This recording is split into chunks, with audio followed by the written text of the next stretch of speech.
Welcome to episode 43 of the We Are Auto Show. What's new, Mr. Derek Schmidt? Mr. Mike Worrell, I played in my very first disc golf tournament last weekend. Oh, how'd you do? I actually did really well for my division. I was in like the beginner division. You know how in hockey they have the beer leagues? I do, yeah. And what is it? Is it the D League is normally the worst? At least in our situation it like was. D League, C League, B League, A League, yeah. Essentially, I was in the D League. But Nice. I finished I nearly won a metal axe and a metal shield, which was the place for the top 3 finishers in each division. Wow. Yeah. You could have got a metal axe and metal shield. That's I was insane. 1 stroke off. If I had made my putt on the final hole, I would have had Now my question is, what would you have done with the metal shield? absolutely no idea. I know what you could have done. You could have hung it right behind us here. That would be some awesome art. Not really relevant, but art. Yeah, not relevant at all, but it'd be something. Yeah. So it was neat to play. It was way different than playing a hockey tournament. It was way easier, way less stress on the body. Overall, super easy compared to normal team sports, but fun nonetheless. Fair. Yeah. Fair. Yeah. So let's move on. Is there any news that you have to chat about today? There is some bad news to chat about, first and foremost. What kind of bad news? There is bad news for V8s and supercars. What?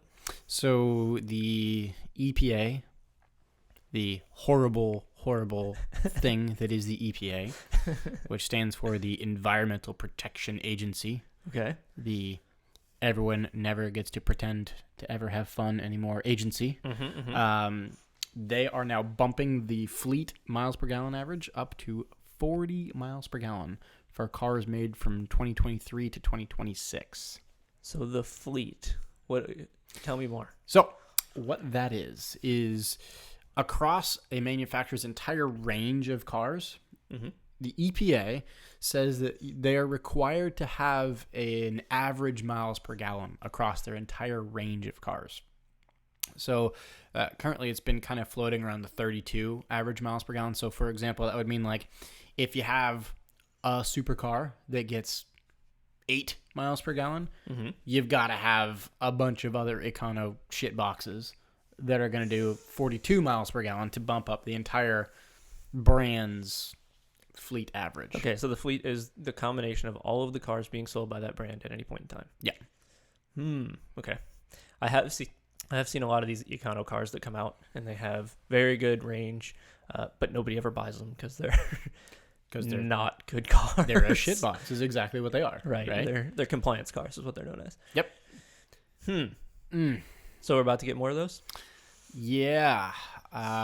It makes me worried that we're only going to get those, and all of the big fun like naturally aspirated V8s and or naturally aspirated flat 6s or V10s are going to be kaputzed because it's kind of hard to have a really super high miles per gallon if you are naturally aspirated and just revving really high. Right. So the fleet average has to be 40? Yes, that's what the EPA is stating. What do you know what it is currently? Floating around the 32 miles per gallon mark. So it's got to go up 8 mpg over an entire range. Yeah, over all the cars. So you need to, like, your highest cars need to be bumped up a significant amount. Your highest cars need to be or bumped your up, lows. and your lows pretty much need to be bumped up, because one car, like one sports car, supercar that's only doing 15 miles per gallon, that's big. You're gonna have a ton of cars that are 50 miles per gallon to accommodate for that. Yeah, this does not bode well for the V8s. I will say that. Yeah. Unless they get into the I'm gonna turn off cylinders situation or some trickery with, CPU and all that kind of stuff, which I'm sure that they will. Unfortunately. Yeah. But for your sake, Mr. Old Man over there who just wants a bunch of American V8s or Porsche flat 6s. I would love that. That's like my ideal garage. Give me literally like a bunch of Porsche flat 6s, naturally aspirated, and then give me a bunch of great big giant V8s and then a couple of turbo diesels just so I can roll coal in a bunch of Priuses. Well, the turbo diesel would be a way around that, right? Yeah, up until tune and delete it, and then all of a sudden I'm rolling coal on all the little Prius drivers. Yeah. And it would not stay stock, and it would. I would just put my foot flat to the floor everywhere I go. But because they're brilliant. That doesn't hurt the fleet average. Like once you buy the car from them, well, yeah, that sets the fleet average. This is true, I suppose. So yes, take your Prius and roll coal. They don't care about that. They just care that they make the fleet average. Yes, but it scares me that means that we're not going to have as many big V8s and V10s and stuff. What scares you more, EVs or the EPA talking about MPGs? Ooh. Yes. I mean, I don't like the thought of either, frankly. Yeah, but I mean, at least one's an internal combustion engine. Yes, but the EPA is a cockblock to the entire sports car industry. Yeah. It just is. EVs will be as well. They just are, yes. Yeah. They're extremely spicy golf carts, as all EVs are. That's a hot take, but I see where you're going. Extra jalapeno on it. That's all. I see. Yeah, I'll be curious to see what shitty compliance cars come out of this, because you know that they will. And like, what's a crappy compliance car that you can think of off the top of your head? The Chevy Sonic, I think. Was that one? I think so, because it's just a piece of utter crap. Yeah. Like this tiny little 1.0 liter 4-cylinder that was awful in every way, shape, and form. I know that some people bought them, but not many. Some people got sold them. Yes. I don't think anyone willingly went to a dealer and was like, yes, I would like a Chevy Sonic, please. You're probably right. Yeah, they're barfola. They're awful. A terrible golf cart. They are horrible. Yeah, they're small too. Yeah. Don't like them. Okay, it'll be interesting to watch. We'll see what happens with the fleet. But I have a feeling that I do wonder, if you go EV, what does your fleet MPG, like where's the threshold in which your fleet mileage changes, or does it matter, or how does that work? I don't know. Do you get infinity for your mileage when you go EV with the car? Like, what's Tesla's fleet mileage? I don't know. I don't know either. That's a good question. That is a good question. And if like the Mustang Mach-E comes out, does that? It is, right? Yeah. So what does that do to their fleet mileage? In theory, that should bump their fleet average way up. Or is it just removed because it's an EV? Which would probably make their fleet mileage worse. It would make it a hell of a lot worse. Yeah. I don't know. I don't know. Well, I guess we'll find out. We'll do some research and maybe we'll figure that out. Yeah, we'll figure it out. We'll come back and we'll talk about it. Hopefully when the EPA is disbarred. That would be great. All right. Is there any other news that maybe is a little more happy? Yes, there is some much more happy news that I can very happily report will be the greatest enemy of the EPA. Okay. Yes, it's a truck. Is it a diesel truck? It's not. It is a naturally aspirated V8. Then that is 6.2 liters of naturally aspirated V8. Yes. Okay. So there's the new 2022 Chevy Silverado ZR2. And for our people that live up north in Canada and or over in England, ZR2. Okay. So it's pretty much Chevy's kind of competitor to the Ford Raptor. They have a ZR1 right now? Not in a truck. Okay. Yeah, no. The ZR1 was a Corvette. Sorry. Yeah. Yep, the ZR2 is their like performance truck. Yes. So it's competing with the Raptor. Okay. Now, here's the big thing with the ZR2, the 2022. It looks much more rough and tumble than the current Chevy Silverado 1500 or the regular Trail Boss Chevy Silverado, I should say. The Trail Boss. Yes, okay. They make a current Silverado called the Trail Boss. All right. So the new ZR2, it's got a lot more off-road kind of fun stuff to make it more than the regular Trail Boss. But the real question here is that it's a competition between this and the Raptor. Right? Oh, okay. These are kind of the two big head-to-head. Which ones do you want? Gotcha. So let me run you through some specs for each. Okay. Okay. So let me first and foremost give you the baseline specs. the stuff that matters the most. Horsepower, torque, and price. Okay? Those are the magic numbers. They are the magic numbers, but there's more to talk about with them. Yep. So the new ZR2, it comes with a 6.2 liter naturally aspirated V8. So a great big giant hunk of a thing, right? Okay. It produces, surprisingly, only 420 horsepower. What? Which it's a lot of horsepower. What? It is a lot of horsepower, but you would think with 6.2 liters, you should get 500 horsepower. What? Yeah. 400? Yeah. No. Yeah. That's not a typo? No, 420 horsepower with 460 pound-feet of torque.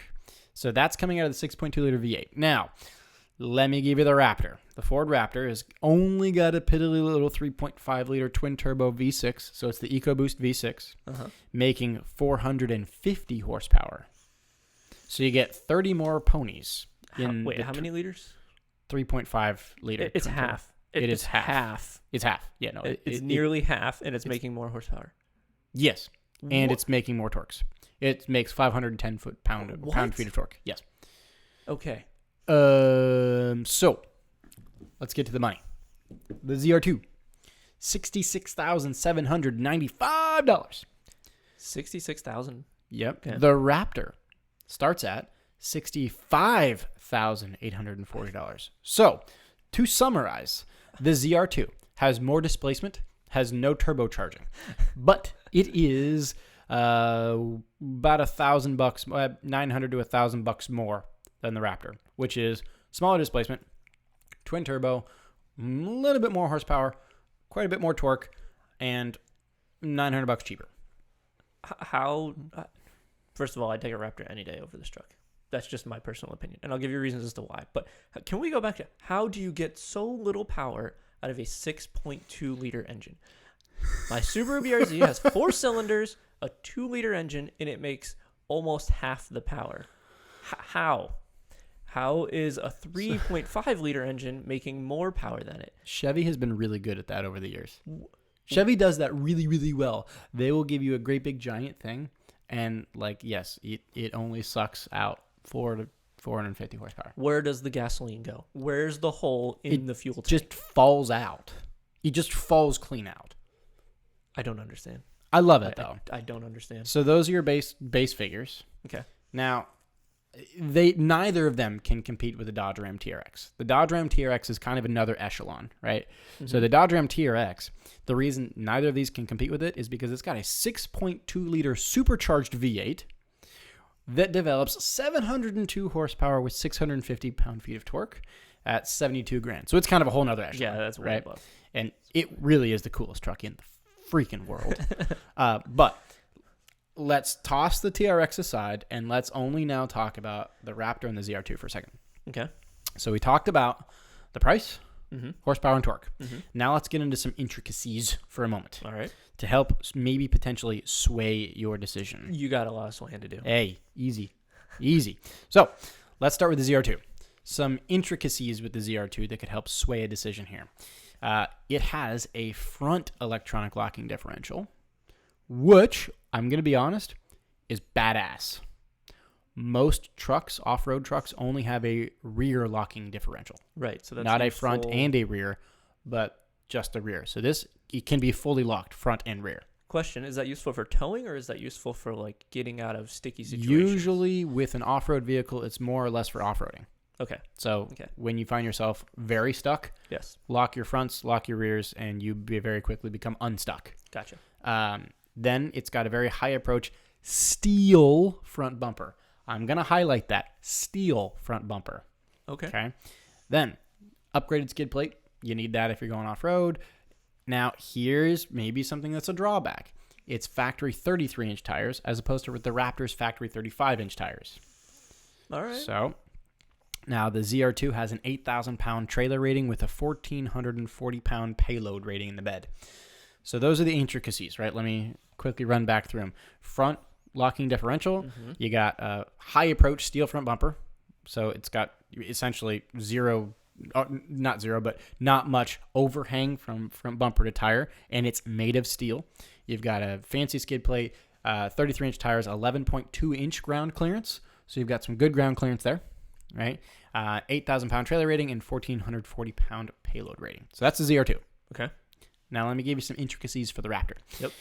So the Raptor has some fancy next generation Fox shocks, which is a very fancy schmancy off-road suspension company. It's got an all-new 5-link rear suspension in the Raptor.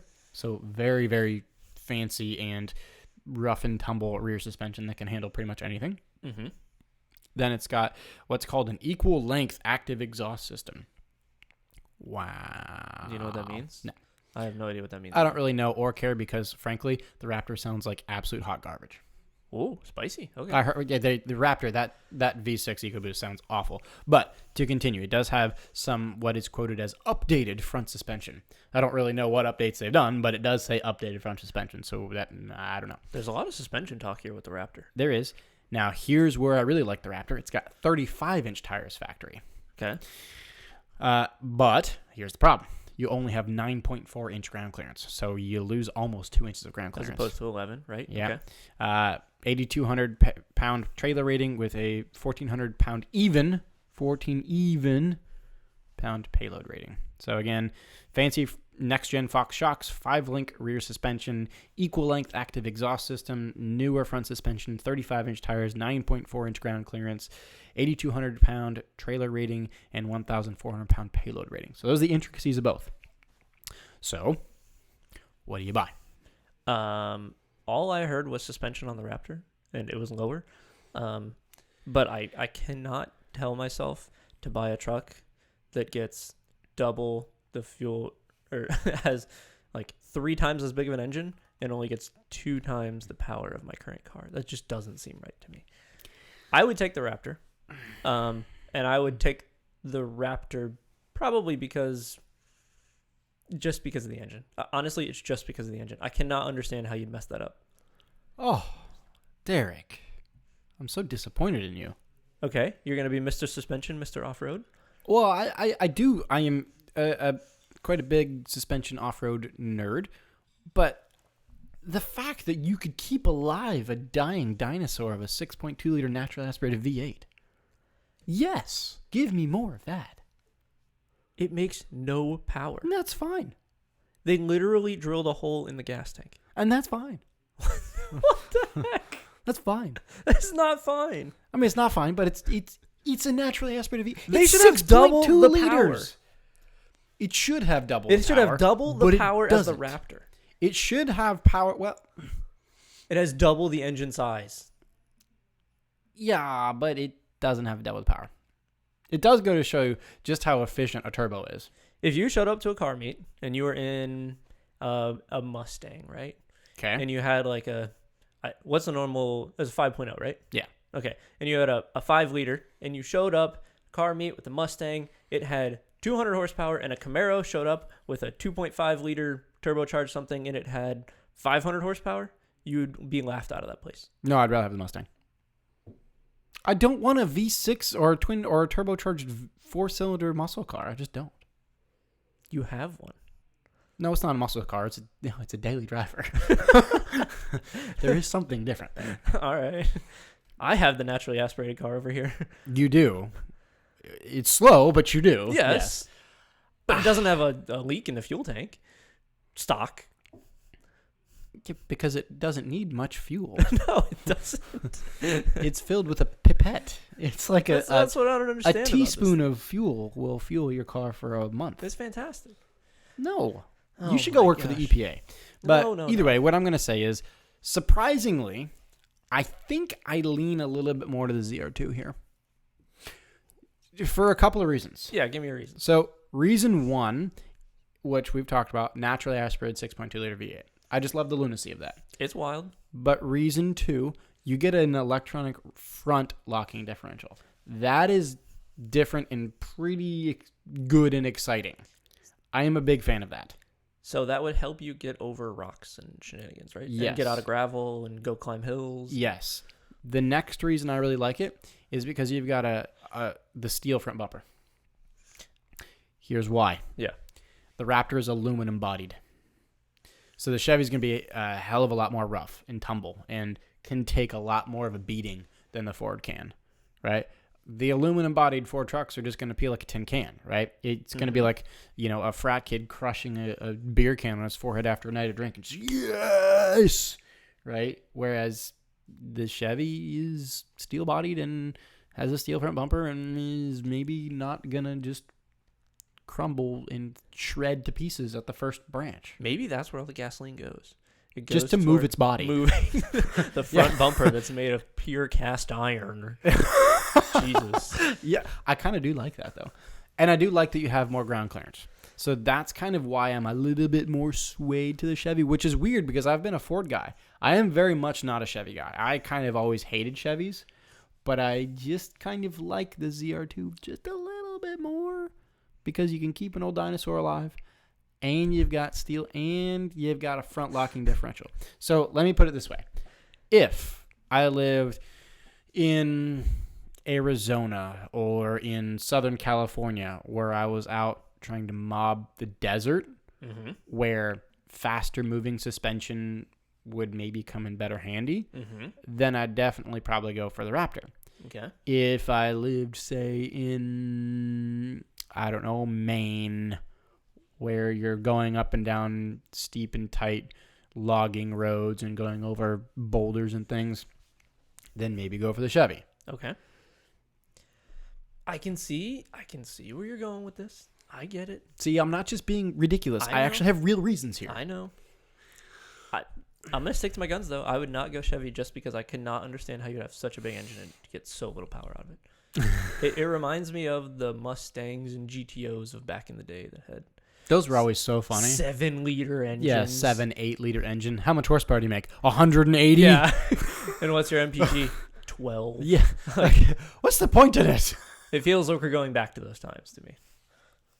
Yes, dinosaur. I know you're about it. I would like to go back to those times, please. I can't not want to go back to those times. The good old days, I suppose. The good old days. Yes, the good old days. All right. All right, shall we move on? Yeah.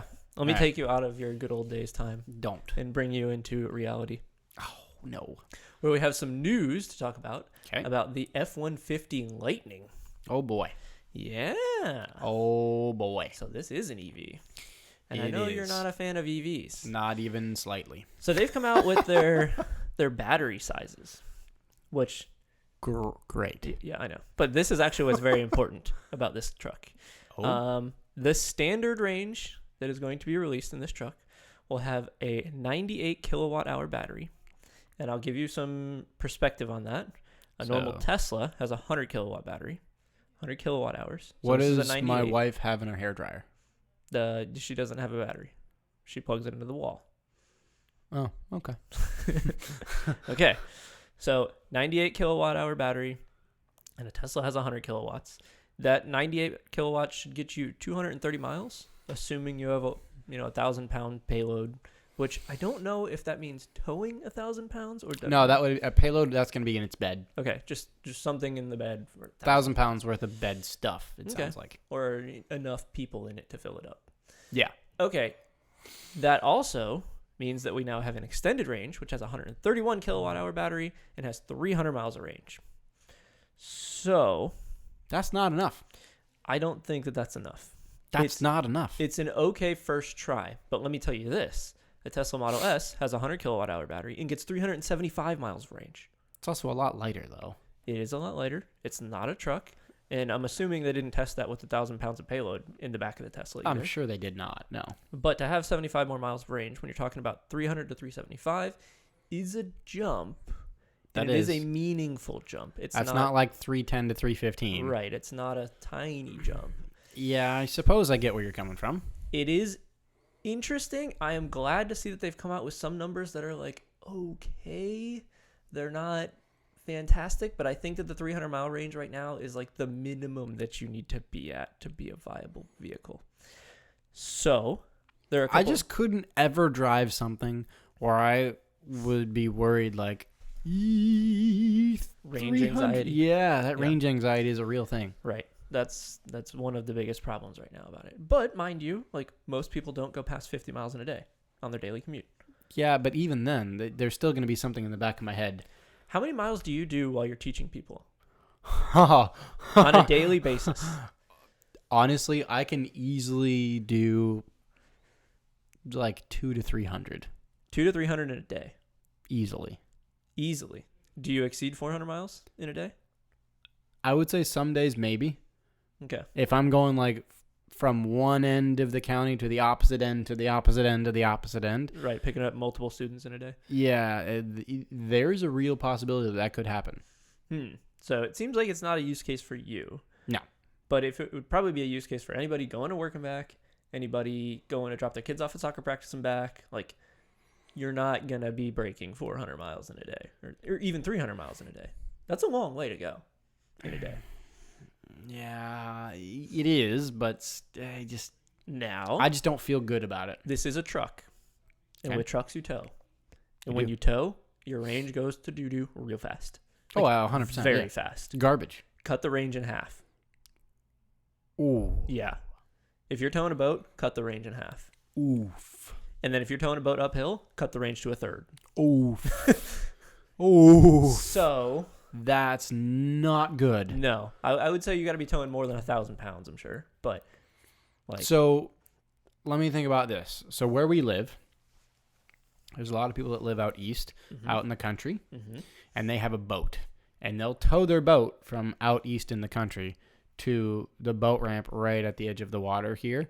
That's probably a solid 30 to 40 mile trip each way. So you're a 60 to 80 mile round trip if you're one of these guys. yeah, it's there Gulp. and back. It's a there and back trip. You would be fine. If Gulp. you're going to lunch and you're towing the boat to lunch and you're going then to dinner and you're towing the boat to dinner, yeah, it'd be tight. It'd be real tight. Oof. Yeah, it's not. That That's not what you want to do. Yeah, I'm not so sure. No, I'm not so sure either. Now, there is the new Hummer EV pickup that's coming out, right? Okay. That has a 200 kilowatt hour battery. Oh, that sounds big. Gets 329 miles of That's range. it? That's it. Because it weighs 9,000 pounds. Well, it's also because it's a It's a GM Hummer. product, and that's just what they do. Right? We just talked about this, right? GM is really good at putting something really big and getting nothing out of it. Right? As historically, GM has been very good at doing that. Take that same hole that they have in the fuel tank, with the gas fuel tank, and just Yes. put it right in the battery pack. Yes, it just all of the electricity Perfect. just falls out of it. Perfect. Now, the other reasonable to compare vehicle here is the Rivian R1T, which Okay. has a 135 kilowatt hour battery. So and that's an gets- in-between, isn't it? That is an in-between. Tesla's at 100, and then the extended range F150 gets 131. So this has 135. It's a little bit more in the A extended little range. bit more, and it gets about 314 miles of range. That's just it's not enough. What do you think is enough? What's your 400 minimum. minimum? Minimum. Like I say, you'd be hard pressed to break 400 unless you're towing something. Well, if no, you're towing something, I- you no problem. I agree, but still, I just don't. I wouldn't feel comfortable if I couldn't do that. I don't know. It's just a weird thing in the back of my mind. I know logically, I wouldn't go 400 miles in a day. No. But if I wanted to be able to. And I don't want something keeping me from doing that and going, oh, but I gotta wait an hour and 15 minutes for me to get 12% more juice in my battery. An hour and 15 minutes probably get you half the battery, Wow. if not more. Yeah, because the charge rate increases as you lose percentage in the battery. Yes, but 90 seconds at the gas pump and I've already got 2/3 of a tank. Yes, I understand that. Okay, the Rivian R1T also has their long range variant, which has 180 kilowatt hours and is good for 400 That seems miles. big. Okay, so that's getting better.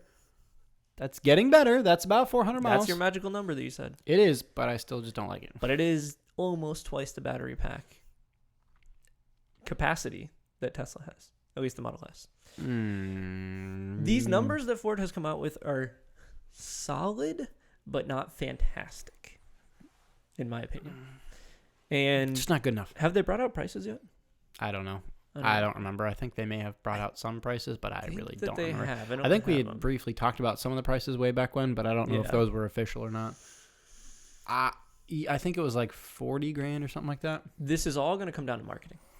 And it's going to come down to marketing to people who don't really know what they're looking for in an electric truck. One thing I did see, though, is that I believe you can charge other EVs from the Ford Lightning. Uh-huh. I know we had talked about charging your house, but apparently you can also charge other EVs. Yeah. Yeah, you can do the backwards charging, yeah. which is a cool selling point. And I bet you that will actually sell a lot of people. Yeah, but are you ever going to use that? I don't know. I could never be a suburban family of the future. Honey, is your Tesla out of battery? Go ahead and plug it into my Lightning pickup truck, and you can borrow some of my battery juice, baby. That sounds horrible, miserable. Oh my God, that would kill me. I know that phones have had that technology for a while. Personally, I've never used it. Have you? What? You can, in certain phones, you can place them on top of each other, and they can trade battery between each other. I did not know that was a thing. Yeah, that's the thing. Didn't know that was a thing at all. Literally did not know that existed until then you've certainly never used it. No. Okay. Yeah. No. My phone is used primarily for work and looking at cars. End. 2 great use cases. End. That's pretty much it, yes. Okay. Yeah, we'll see about how the reception of this goes. I will be curious to see what numbers are sold of this truck. And I don't think that you can get your hands on one for another, year or so. So yeah. Apparently you're waiting even if you really want one. Mm-hmm. And by that time, we might have way more specs on the Tesla pickup truck monstrosity. Stupid, ugly ass thing. Which I don't really feel as a competitor because they overdid it. They overdid it on the styling of that thing. It's so much. It's just so weird. Yeah, it's so weird. I just don't. So I don't think it's a huge competitor. I think the Rivian R1T will be a big competitor. I think that GMC's pickup truck when they come out with one, Dodge's pickup truck when they come out with one, those will all be big competitors. But yeah, the Cybertrucks. It doesn't do it for me. It's way out there. It's way out there. It just does not do it for me at all. But it might come out with 500 miles range. I would not be shocked about that. It's because it's much more slippery than all the other two. They really have to drop the mic with that thing. Or throw a rock at the window and break it intentionally again. Because we know that was intentional. Yeah. Either way. All right. Let's move on. All right. So let's move on then to every little girl's dream car. The Barbie Jeep. I was going to say a Chevy Sonic. Not a Chevy Sonic, but a Barbie Jeep. So okay. You may have remembered from, I think, when we talked about episode 27, Jeep was doing a kind of a limited but almost open enrollment. You could purchase it this way from factory. Barbie pink Jeep called Tuscadero. Is that what they called the color? That was the name of the color, Tuscadero. Yeah. So that Tuscadero pink... there's some news that it is actually living on for 2022. So it has not been killed off, which I'm happy about, actually. Are you really that stoked that the Barbie Jeep lives on? Honestly, kind of. Okay, tell me more. Because I'm fascinated and obsessed with when manufacturers do cool and unique different colors. You know I'm a big color guy, right? You are a dweeb when it comes to colors. Oh, massive dweeb. Yes. Massive dweeb. I am just a big fan of when a manufacturer does kind of a cool, odd, out there, limited, random color. One of my favorite colors for Porsche is called Paint a Sample Ruby Star.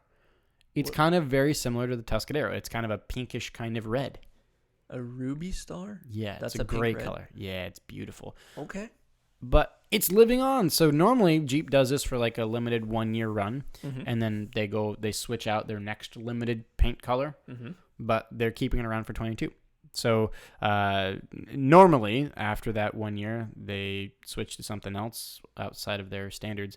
But this one, let's see, they said it was originally orderable through December, but they received, I'm going to quote here, nearly 30,000 orders since August. So 30,000 people have ordered this Tuscadero pink Jeep. Good. I like that. That's cool. Yeah. That's really cool. So usually once they phase it out, they usually go to something else. So let me give you some of the other phased out colors. Oh, these have all been phased out? So the ones that are phased out are, you ready? I guess. Maybe one of my favorite is called Snazberry. Then they had Nacho. Oh my gosh. They had Hella Yella. Okay. They had That's a good name. Hydro Blue. Okay. Sarge Green. That's a good one too. And Gecko. Another green. Okay. And Tuscadero Pink. So Tuscadero lives on for more than a year, and most of the other ones have already been phased out after a year. Wow. Oh, they're so cool. I would have loved to have gotten a Snazberry or a Hella Yella. I like Hella Yella. That's a cool name. Great. And it's spelt exactly like that, too. That's Hella Yella. That's funny, dude. Can I get a hell yeah? A Hella Yella. Yes. So that's my news on the Barbie Jeep. It lives on through 2022. And apparently, it's actually orderable through their whole Jeep Wrangler lineup. With the exception of I think the Gladiator. So like normally, sometimes you'll get it only on like the top trim or the bottom trim or whatever the case it is. Apparently, you can order this like base all the way up to the Rubicon with a Hemi. Did you also know, by the way, you can put a V8 in a Wrangler from factory? Like you can order a Hemi V8 Jeep Wrangler. And Barbie, I so would. Barbie color. I so would. Wow. I actually think I would probably order a Tuscadero Barbie ass pink Hemi powered Jeep Wrangler. Because why not? It's a Hemi in a Jeep and it's pink. And then I would put white wheels on it. Boom. Of course you would. Mic drop. Of course you would. And that's how it's done. You are wild. You are an absolute wild child. Yes. So that's all I got in the Jeep. You got anything else? I do. I have some racing news that we need to chat about. Let's chat about the racing news. There is a race coming up in January. It is called the Rolex 24. Yes, for those of you that may have lived under a rock and have never heard of it, yes, the Rolex 24. It's a 24-hour race that happens at Daytona. It is an IMSA event, and there are spots filling up very fast. They've actually filled to capacity for this event. That was quick. That was very quick. I feel like they're normally still trying to get spots in like a couple of weeks before the race. Yeah, this is, though, I believe that last year they ran it without the COVID restrictions, but it was like around the edge of not having the COVID restrictions. And I know that some fans couldn't make it in. I actually couldn't go to the race because our camping spots like got canceled because of COVID and a whole bunch of other stuff. So I have tickets this year to go to this event.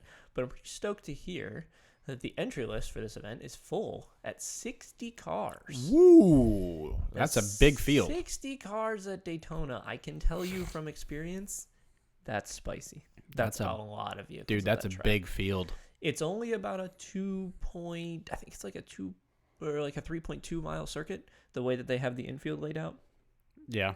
Not particularly huge. It's a reasonable sized track, but the amount of passing that will happen with 60 cars is going to be pretty wild. Can you imagine the amount of passing that's going to happen with 60 cars with those new curbs at the bus stop? With the bus stop, you're right. Holy they're going to actually be playing leapfrog. To the moon. Yes. So there are 25 prototypes and 35 GT cars, and I think that that's a very good split. That's a decent mix. I think that that's a fantastic split. I don't have off the top of my head the numbers of the DPIs and the prototype, like the LMP3s. Yeah, the LMP3s. But I am stoked to hear that we have 60 cars, 25 prototypes, 35 cars, or 35 GTs, and I think that there's like a reserve list of cars that's a couple cars long too. Oh, wow. So if someone were to drop, which normally cars will drop before the race. Something will happen. Right. Then somebody else can come in and take their spot. And I know that we're going to see most of the cars running at the Roar, which is the weekend prior to the Rolex 24 as well. So we'll get to at least see photos, and they're doing a testing session the weekend prior. Then they'll leave all the cars there for the week, and then they'll do the Thursday, Friday, Saturday, Sunday race, yada, yada, yada. Yeah. So cool to see that IMSA has a very healthy list coming up for the Rolex 24. Absolutely. That's freaking awesome. Hopefully it transitions into a Sebring race that's also packed. We'll find out. But fingers crossed. I will at least be at the Rolex 24. You might be on the fence at the moment about going. I might be on the fence about going. Yes. Maybe for Sunday only. We'll see. Might be some scheduling conflicts. We'll find out. Maybe. We'll see. So, is there any other racing news to chat about? So, there has been some teases. Ooh. So these are very, very attractive tees. This is almost pornography that we're looking at here. I can't with you. There has been the first photos revealed of the Porsche LMDh car. Oh, that booty. It's under camouflage. It is. It looks swoopy, racy. Yeah, it does. Yeah. Yeah. It looks edgy to me. They have a giant light bar on the back. It looks like they're evolving from their old LMP one, the 919. The roof scoop does remind me of I think the 919. Is that what The one they were racing at in Le Mans. Yep. And the one they turned into the 919 Evo where they're blitzing every track record that has ever existed. Mm-hmm. Yeah. It does remind me of that. I know that you are probably super hot. So like that picture right there that we're looking at, that silhouette, that doesn't look 919 to me though. No. I'm hoping there's some more Porsche face to it. Yeah, we haven't really gotten to see. It's got a little bit of a swoopy face to it from the silhouette. Mm-hmm. The silhouette doesn't show quite as blockiness to the front, which leads me to believe maybe this could have almost like a Carrera GT meets 918 meets 959 ultimate trio of hypercars Porsche has ever created vibe to it. They have only released shots of the side and the back. They have not released shots of the front yet. The only parts that matter. Interesting. Well, either way, I'm excited about the 2023 LMDh car. So 2022, as we've talked about, is kind of like an in-betweener year. Mm-hmm. We're going to have some things starting to phase in, phase out. The new GTD Pro, GTD AM, all that kind of stuff. 2023 is when top class racing comes back to craziness and when, frankly, things are going to light up like crazy. It's going to be absolute chaos in 2023. And 2024 is just going to be even more crazy because that's going to be when everybody's in. Yeah, and everyone will know what to have done. Right. So, looking forward to it. It'll be neat. Yeah, it's going to be awesome. Yep. So, this past week, Mm-hmm. was driving some friends around, and we were going to look at Christmas lights. Okay. And I'm usually the driver when we go driving places, as you can probably expect. Mm-hmm. So I drove our friend's car. Okay. It was like an almost brand new Jeep Cherokee. Not a Grand Cherokee, but a Cherokee. A normal so Cherokee. the small one. Right. And as I was driving, I couldn't help but notice the steering wheel was wrong. Wrong. What do you mean by wrong? It was very crooked. Oh. Uh-oh. Very crooked. How crooked are we talking? Are we talking like 90 degrees crooked? Not quite 90, but like you're probably there. Like a good almost like 30 degrees of crookedness. Like 30 degrees of crookedness. And I was going down the road and I was like, something feels kind of weird. And it was dark out. Yeah. So I was like, I wasn't really super examining it. And then when I came to a stop, I was like, wait a minute. Hold on. Wait. What? And then I straightened it out. And as soon as we started going, we were going hard right. Oh, yeah. I was like, okay, so I'm going to drive like this. Mm-hmm. Mm-hmm. And I was just thinking, it's kind of some rubbish bullshit that this like almost brand new Jeep Cherokee is already like that. Yeah, that's not good. 30 degrees is more than just maybe it was tires. Closer to 20, but like yeah, no. That's not good. You know what you should have done? Like the car was driving fine. It felt fine. Right, with the wheel turned a little bit. Yeah, but it was just no, that's not supposed to be that far off. No. What you should have done though is you should have gotten some hockey tape and you should have taped the center line of the wheel. Tape the 12 o'clock marker. Tape the 12 o'clock marker and then gave it back to them and said, keep an eye on that. That I should have done that. Yeah, and as they're cruising down the interstate, it's like turned a little bit and they're like, something's gone funky not here, right. dude. But yeah, that was an observation I had while I was out driving, and I was like, Anything in the suspension feel weird? I mean, I never got above 50, so I didn't really get a chance to, pitch it into a corner. I had a car full of people too. Yep. So it was a very gentle ginger drive creeping through a neighborhood, but it felt fine. It was just wrong. Yeah, not good. Yeah, it took me a second too, because I was like, as I was driving down the road straight at 40 miles an hour, I just felt like my grip was just weird.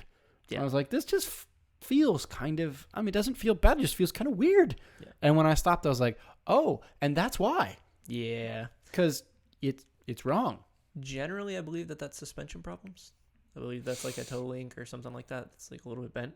Something. But not ideal. All I know is this is like within the last, I don't know, 1 to 2 years old, I think, maybe. And it's all gone funky. Not good. Agreed. Not good. Agreed. So that's one of my observations of the week. So while you've been out and about, have you had a chance to get out of the house at all, though, Derek? I indeed have. Okay. I seen anything? Yes. As I was at my tournament, kicking butt, I was almost winning an axe. Lean, mean, disc golf playing machine, you. Indeed. At the tournament, there was I don't know why, but this always just tingles a little something inside me, an HPD Honda Ridgeline Sport. So a fake truck. It was a fake truck, but it had gold rims, and it had like a dark red kind of look to it with like a black stripe that said HPD in it. I was like, not too shabby, Honda. You know what's really funny? What? I was out with a student, and there was a Ridgeline stopped on the side, and I asked him and said, "Is that a truck? Yes or no?" You know don't do this to me. No. How's it not a truck? It's a unibody. It's not a truck. It's a van. It's a Honda Odyssey van where they cut the rear glass off. You cannot dispute this. Anyway, I also saw an OG, an old Bronco. Ooh. Always love an old Bronco. Yes. Not the new ones. And it was red, and it had like a really cool livery to it. I really wanted to take a photo. But it had a livery, and it sat on the side, Radio Flyer on it. Oh. Yeah. Okay, that's cool. So that's like the old wagon thing That's they used freaking to have. cool. Yeah. Yeah. I like that. Very similar to the truck we're looking at here. Mm-hmm. But it had Radio Flyer in white along. It was like on the hood. There was a big mural done. Along the side, along the back side, it had Radio Flyer, and it had the logo of the company. And I was like, that's really cool. Yeah. Yeah. That is freaking sweet. So that is such a good spot. I know. That is definitely my favorite spot of the week. I love a nice, proper, restored original Bronco. Mm-hmm. And it looked like it was well kept, but it was also used. Like it wasn't perfectly restored. Exactly. And that is kind of the sweet spot. Yes. I like to see a car that's been used, but I don't like to see a car that's been trashed. Right. It had a couple of nings and dicks and a couple. Yeah. Yeah. A couple little dings here, but it's not pristine showroom. No. Like it's been lived in a bubble. No. I want to see cars that's been lived. It had some dirt on it. Like it's had to have enjoyed its life. But also a really cool livery with the Radio Flyer. Love that. So did you see anything while you were out and about? I did. So one thing I saw was God's Chariot. The Nissan Murano Cross Cabriolet, baby. You did not see one of those. I did. Did you even know these existed? I did. So, oh no. Is it maybe the worst car that's ever existed? It's either that or it is worse than the Puke. Yeah, that was my other option. It's worse than the Puke. Do you think so? No, I just can't handle the Puke's headlights. I'd say this is second, in my opinion. Yeah, but the Puke can it's not going to fall over. The Puke has a roof. Why did they make this a cabriolet? I don't know. Why? I genuinely have no idea who at Nissan thought, you know what? You know what's a good idea? I'm going to lop the roof off of this son of a bitch, and we're going to sell it. Is it trying to be a Sebring? What is it trying to be? I don't know. It's trying to be a new class of car that never took on for good reason. Yeah. Because it's a piece of junk. Anyway, so it is definitely God's Chariot. Oh, it is God's Chariot. Yeah. And I can actually talk about that for a second. Okay. So back when I was living in Colorado, I was part of a car group, and we would all go out for drives and all this. And there was kind of this going joke where if you spotted a Nissan Murano Cross Cabriolet, you had to post a picture of it, and exclaim and meme about it. It's God's chariot. Yeah. So then what happened was this funny little like parody meme Facebook group got started called the Nissan Murano Cross Cabriolet Enthusiasts. It got started as a parody meme group. And all of a sudden, actual cross cab owners were adding themselves to the group and like asking real questions about hey, this what do I do with this? My roof needs to be refit. And all of a sudden, everyone was just like, it's not a meme anymore. Oh no, it has evolved. Exist. Oh no, it has evolved. So that's always gonna make a spot when I see one. Oh, that's fantastic. Because every time, and I'm still part of the group too. So I'll just be scrolling and then I'll see some like random person post in the group like, finally picked up my baby from the shop today. And it's always someone that's not young. No. And a little eclectic. Yes. So that was one of my spots is God's Chariot, the Nissan Murano Cross Cabriolet. I cannot believe they made that car. Maybe one of the worst cars ever made. It's not even like it's horrible. A car for fuel mileage. It's just horrible. It's horrible. It's not a car for driving because it would be rubbish and shit to drive. Yeah. It's not a car for looking at because it's ugly.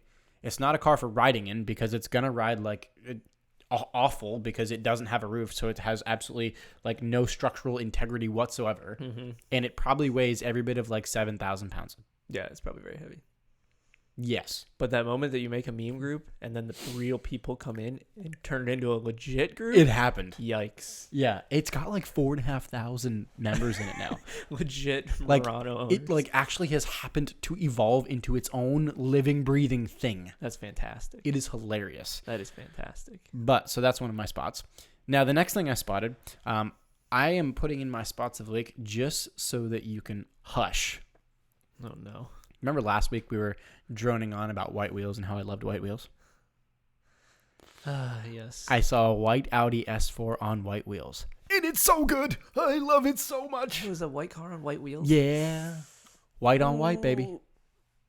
I get that the black tires are going to contrast. And it's really good.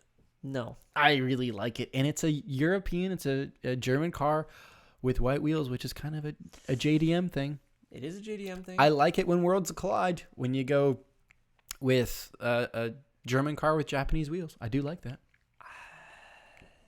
Okay. I'll let you have it.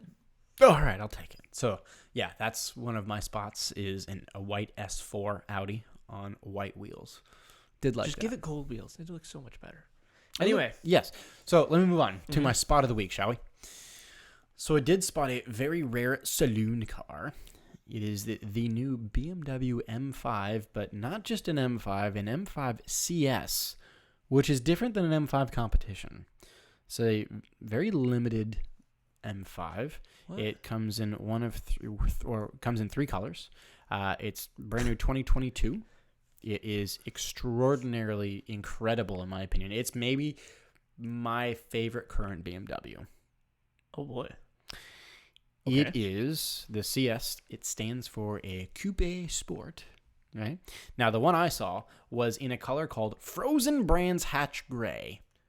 Uh-huh. So it's kind of a matte, grayish, bluish kind of a cool color. It's really, really cool. Just really, really, really cool. With like these like almost goldish, bronzish kind of wheels. Those standard ones. Oh, they're almost like rose gold. It's so good. They have all these nice little like goldish rose gold accents with the CS. Mm-hmm. So your normal M5 or your M5 competition, you don't get like the little gold accents on the kidney grills or like on your side grills, anything like that. It's really, really good. Now, the CS, some stats and statistics and numbers here. Uh-huh. Comes with a 4.4 liter twin turbo V8. So, good engine. Making 627 horsepower. 627 in that car? Yeah. Oh my. Yeah. There's no way those tires stay on the ground. That's a lot of horsepower. There's no way. Dude. That's a lot of horsepower. Yeah. And it's 553 torques. Could you imagine if BMW was like, hey, Chevrolet, let's have a meeting. You know what? Good point. That would be a very good meeting for them to have. Yeah. Because come on, that they could learn a thing or two. But here's where I am kind of liking this. Mm-hmm. Do you know? Take a guess. How much do you think this great big giant M5 weighs? It is a full four-door. It's got a big V8. A big V8.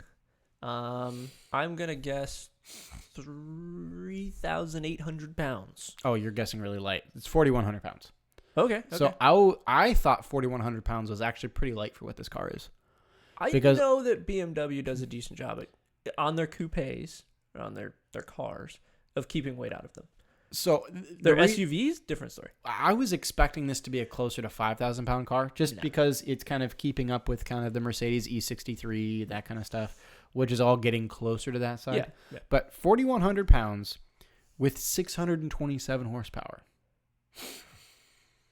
Put the numbers together. Yeah, that's a pretty decent power to weight ratio. That's spicy. That's very spicy. That's going to be a daily driver that can whoop the crap out of most things. That's a monster. Now, even the price is also a monster too. Oh boy. Because with it being very limited, it starts at $142,000. Huh? It starts at $142,000. Dealers are currently charging $30,000 to $50,000 markups on them as well. It's almost a $200,000 car. That's $200,000 M5. Okay, no, not even close. It's a good, maybe 100, maybe. It's brilliant. Yeah, it's a fantastic at 110, car. 120. Right. That's where I think that car should fit. 140 is where. But I think that's kind 30? of where the current M5 is. It's a 2.9 second 0 to 60 car, so it's like stupid fast, right? Yeah, it's the normal M5 is like 3.3 seconds 0 to 60, so you're substantially quicker. How much is a normal M5? Like 110, 120. That's. But an M5, I don't know if I could see anyone. I don't know if I could see $142,000 M5 before a dealer puts their stupid markup on it, which you're $180,000, $190,000, $200,000 for an M5. It makes you think. It's cool as hell, and it looks very good on the road. Yeah, but it's that also price very expensive. That price kind of ruins it for me. Yeah, but that's my spot of the week. I think that the gold rims that are on this are my white. Can gold go with every color? Yeah. Can white go with every color? Almost. Almost. I like the almost. Very few and far between can white not go with. Yeah, I'll agree with that. It works on most. I would say, actually, you know what? Gold cannot work on all cars. What color? Beige. Yeah. Okay. You know what can work on beige? Stop. White. So maybe white is the superior color for wheels. No. I think gold. Yeah, gold probably wouldn't look good on beige. Gold would look horrible on beige. Yeah, it wouldn't look good on beige. Beige wouldn't look good on beige cars. I hate beige cars. Yeah. Beige is the worst color for a car. I see the color around the grill here that you're talking about too. Yeah, that limited edition kind of like gold, rose gold, right? Accents around the kidney grills and the side grills. It's very striking. It's got some really cool limited details. It's a fantastic looking vehicle. I will say that. Cool. It's only got 2 seats in the rear too. Nürburgring stuff on the seats in the rear. Yeah, in the headrest, it's embossed with the Nürburgring. Yep. It's really, really cool. No, it's neat. It's a really, really... It's the coolest new BMW they've made, in my opinion. Is it worth... No. But it's really freaking cool. Okay. All right, at least we agree on the is it worth question. Yeah, no, is it worth it? No. Okay. But is it really cool? Hard yes. Certainly. Hard yes. All right, so I think we're starting to get a little bit long on time, which means it is time for the dreaded I wish they would have. Do you have an I wish they would have for this week? I do. Okay, what you got? So... have you ever been going out to your car? I know you're a coffee guy. I am. You really like coffee. I am. You bring a cup of coffee with you in your car, right? Pretty much every day. Going to teach a student. You put the cup of coffee on the top of the car. You forget about it. You close the door. You drive off. Coffee goes flying down the back window. Turvises are tumbling. It's not a good thing. Turvises are tumbling. Oh, that's such there? I love that. That is fantastic, Derek. Yes. Yeah. Not a good time, right? Very not a good time. Why can't the car tell you if you have placed anything on the roof as you put it into drive, or reverse, or any gear that moves. You know what? That's actually not a horrible idea. Not at all. And it seems like a doable thing. I can't say I've ever had the problem because I've actually never lost something off the top of my roof of my car. Really? Knock on wood, ever in the history of my life. Really? Really, really. I'm also very anal about it because I've seen it happen so many times that I like genuinely run through like a pre-flight checklist in my head of like, do I have everything that I walked out to the car with me in this car right now? Yes or no? Wow. I know that my wife's boss happened to leave a MacBook on the top of their car. Oh. And got to the office, couldn't find the MacBook, headed back home to see if they had left it at home. And on the way back home, they found the MacBook in the middle of the road, had been run over, and was currently raining. That is literally the worst case scenario you could possibly imagine for that. So that MacBook's gone. Like, script out the exact worst case that could possibly happen. Yes, I'm going to leave something of value. Check, got that. Mm-hmm. Okay, and then, yes, I'm going to forget it. It's actually going to go tumbling. Yep, check, got that. And then, yes, you see it laying on the ground later in 1,000 pieces. Yep, check, got that one too. And not only is it in 1,000 pieces, you said it was raining. It was raining. Oh my God, that is literally every single check on the list of bad things has been checked. Yes. Multiple times, I think. Terrible. Wow. I know that I have personally left, I think, like a cup or two on the top of my car, and they've just gone away. I've seen people leave stuff on the back bumper before. Have you ever seen that? I have. Yeah. Have you seen it when they're actually driving and it's still on there? Yes, that's fantastic. And you're like next to them, you're like hollering, I'm like, look, look at your roof. Look at what's up there. Pay attention. Right. Going crazy, honking your horn, rolling your window down. I'm surprised you've not done anything like that. I genuinely don't think I've ever done that. Interesting. But it seems like a very doable thing. You just put a couple pressure sensors up there. The only thing that I question is you need the rigidity in the metal, and I don't know if you'd be able to have the metal be flexible enough to determine if something light like a cup of coffee would be up there. Right? True. But it seems like a solvable problem. It does. It does seem like a solvable problem. Yes. And it would be a nice one to have. I agree. Yeah. So that's my I wish they would have. That's fair. Do you have one? I like that one. I do have one. Okay. And my wish they would have is directed more at car dealers. I got a lot to say about car dealers. Let's do this. So I wish that car dealers would let you not option things that you just don't want. Would you like me to add tint to your car? No.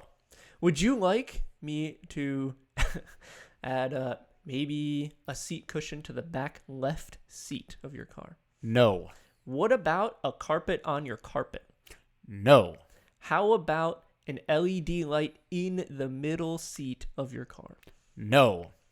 Why do you make us buy them? What about an extra cup holder positioner thing? No. Yeah. Like They're awful. Currently, the struggle is trying to buy a new car that is only to be used as a tool. It's not like going to be, the best prized car ever. It's not your baby. If it's just like a work car. Oh, I see. Why do you need the extra protective thing for the extra protective thing for the extra protective thing if you're going to need to buy a new car in literally another year?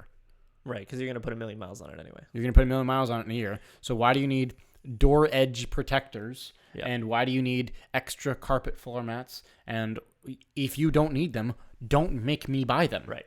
That's the beef. That's my wish they would have. Is I wish dealers would just let you buy the car as the car.